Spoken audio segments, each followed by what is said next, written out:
Dead Meat News. Last weekend we had 2 kill counts come out. Lisa Frankenstein came out on Friday. That's more of a cult movie than I thought. I thought horror fans might know it, appreciate it. Turns out not necessarily. Saw a lot of people saying they had never heard of that movie. So that explains its box office performance. Didn't do well at the box office. It was written by Diablo Cody. I think it's a cute movie. And you know what? I bet in 5 to 10 years, there'll be a whole bunch of people saying how much they love it. And that it's a shame that it didn't do well when it came out. But I did my part. I covered it. And, hopefully people find it through that kill count. Hopefully people who may not have heard of it due to the marketing or its underperformance at the box office see the kill count. And for some of those people, I hope it's a movie that really clicks and resonates with them, because it is the type of movie that'll speak really strongly to certain people. And I hope that those people find it through the kill count if they haven't already and are able to enjoy it. So that'll be good enough for me if that's what happens. And then on Sunday was The Stepfather, which is one that I've been wanting to cover for a while. I love The Stepfather. Amazing 80s slasher, but more of a psychological thriller. Incredible performances, especially by Terry O'Quinn and Jill Sholin. And it was just fun to have a little extra episode. I always love the double episodes.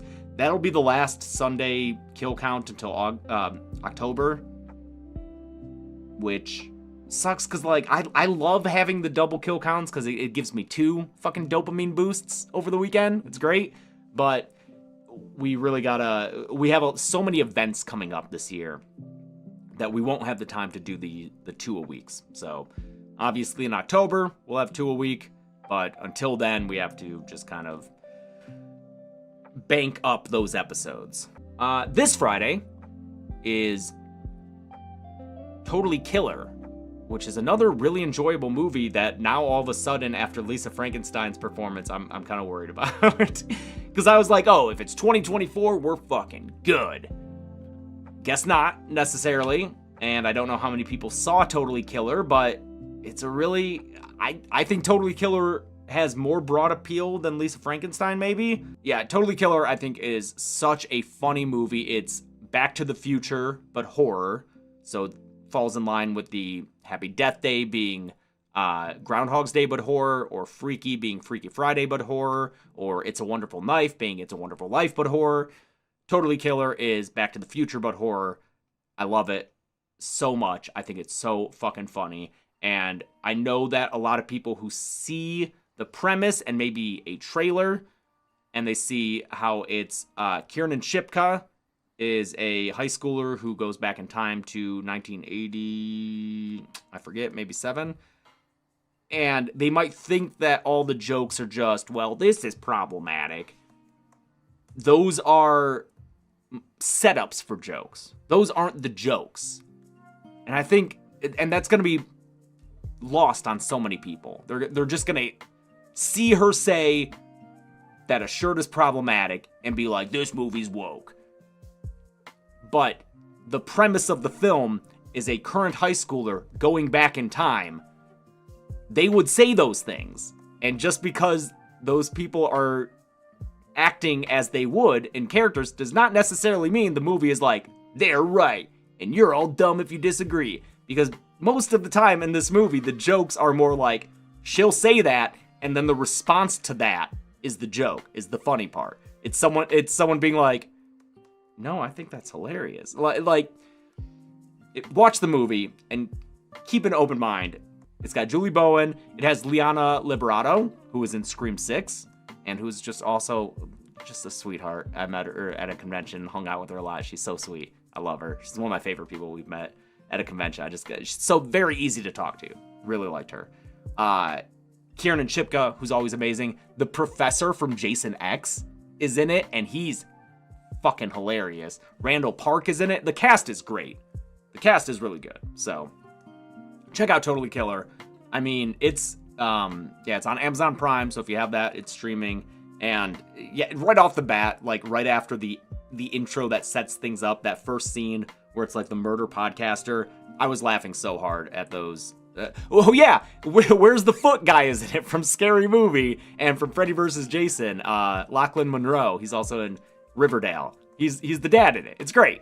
So the cast is fantastic. Please check out Totally Killer. That kill count was a tough one to write. Writer Tim had a rough time with that.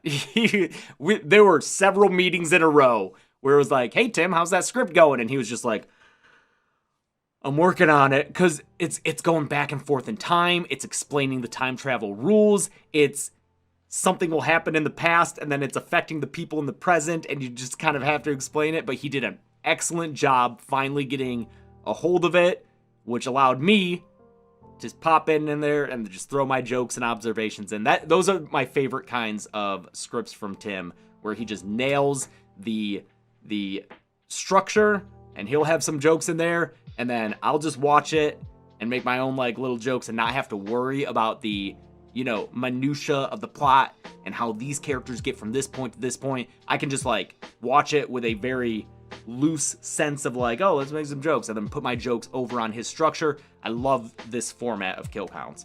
That's what I do with all the more complicated films like Totally Killer. I always take the very simple films. Like The Stepfather, I was like, I'll write that one by myself. And because it's just a straightforward movie. A lot easier. Tim, yeah, he did Lisa Frankenstein. He did Megan. He did the first draft on Killer Clowns. All these, he'll do the first draft and then I do my revision. After Totally Killer, we're going to have on Friday the 28th, Pearl. Can't wait for that. That one I'm confident will do well. Great movie. Won the Dead Meat Horror Award for Best Remake or Sequel. It's a prequel. She's a star. It's great. It's coming out a week before Maxine hits, which is the sequel to X, which Pearl is a prequel to. So we'll get the whole trilogy there. Also timed with my Scream Dreams interview with Ty West. So good stuff all around on that. Can't wait for Pearl.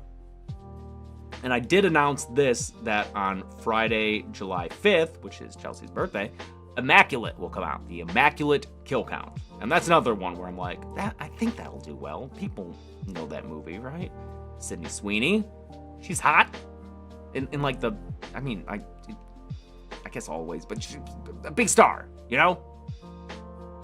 Immaculate. Good movie. Good nunsploitation movie. So that'll be out. And got those hits coming out. So check those out if you haven't seen them. And watch those kill counts. We already recorded the podcast fans, which will be out next week. But we did already record it in a violent nature. We did it. We got the screener from the producer, which allowed us to rewatch it after we had already seen it in theaters. Saved us a lot of time from going to the movie theater. Allowed us to like stop, pause, go back, and be like, oh wait, what'd they say? So really excited about that. It's a great conversation, great podcast. I think it's maybe like an hour and a half. We had a lot to say about it, even though it's a very simple movie, very slow. We have a lot to say about it, and we love it. So I don't know when it'll be on Shudder, but it is in theaters. You can check that out. Some theaters, I know it's a limited release, so if you can't see it, I'm sorry, but it'll be out there, man. Can't wait for that conversation. What else we got? Anything else going on? Dead Meat will be at VidCon. Is that next week? I think that's next week. June 26th to the 29th. I think the 26th is just like a setup day. So 27, 28, 29. Dead Meat will be at VidCon Anaheim. We will have a booth on the floor of VidCon Anaheim. We are by real companies. Mars Candy. NASA. We're by NASA. We're just our fucking rink-a-dink company. Alright, we're here too. Come by the booth. A lot of really cool shit there. We have merch for sale, but that's the most boring shit. Why is NASA at VidCon? I don't know, man. So they can live stream the moon. But we will have a personality test that you can take to get one of like 8 or 9 character cards that Chelsea designed by hand. Little collectible cards. They'll be like trading cards that you take the personality quiz, and then you get to see which classic monster or like horror killer character you are. They're not like, it won't be like, you're Jason. It'll be more like a werewolf or like a slasher or like a ghost. But they're really cool, very cute designs, and you can try to collect them all. I don't know if that's the point. Thank you, Robert Willing. But, yeah, go blue. Sorry. I mean, green's cool too. So make sure you stop by the booth, take the personality quiz, get a collectible card, and then we will have a recreation of the second kill count set. We've been saying the original kill count set. It's not, but I mean, it's close enough. It's the one that I think most people know, the one from like the Saw series, the bigger one with the 3 shelves rather than just the 1 shelf. That was from the very beginning. But in any case, it'll be a recreation. You can get a photo there with all the props there. We'll have a cool neon sign saying the kill count where the logo usually is in the video, so it'll look like that. Will the website be out before the end of the year? Yes, before the end of the year for sure. I don't know when exactly, but definitely before the end of the year. We're getting closer every day. But yes, VidCon, please come by. There is also a fun little thing going on at VidCon. A thing that we're very excited about. If you come to VidCon, if you come to our booth, and you're talking to people working there who are all Dead Meat employees, you can... Chelsea and I won't be at the booth the whole time. We'll be stopping by on occasion, but it will be staffed by our employees. So if you ever want to thank someone for the cool sponsor bits, you can thank Ben. He'll be working there. Or if you really love the Dead Meat TikTok, you can thank Michael. He'll be working there. We'll have our people there staffing it, and you can say hi and show your appreciation for them, the Dead Meat team. But when you're talking to them, maybe just mention like a birthday celebration. Ask about if there's any cool birthday celebrations going on, and you know, you might get the hookup to a little secret screening that'll be taking place in Anaheim that we'll be hosting that weekend. It's a really cool screening. If I were you, I wouldn't want to miss it. It's really cool. So, maybe just ask about a birthday celebration and do something cool. It's great. I think that's all I got. So, thanks for tuning in. Spread the word about Dead Meat Presents. Let's get these let's get those podcast numbers back up, man. I just feel like people probably just don't know. You know, casual fans are like, oh, where's the podcast? I haven't seen it posted to Dead Meat in a while. It's like, well, it's over here. You should come check it out. But, yeah. Spread the word. And come to our booth at VidCon. That's our big thing right now. After that, we will be at, I think, Flashback Weekend in Chicago in August. So if you're in that area and you like horror conventions and maybe want to try to meet us, that'd be a good one. But I think that's all we got lined up right now. Besides, that's all I can say. Great. All right. Thank you so much, everybody, for stopping by, and we'll see you next week. See ya.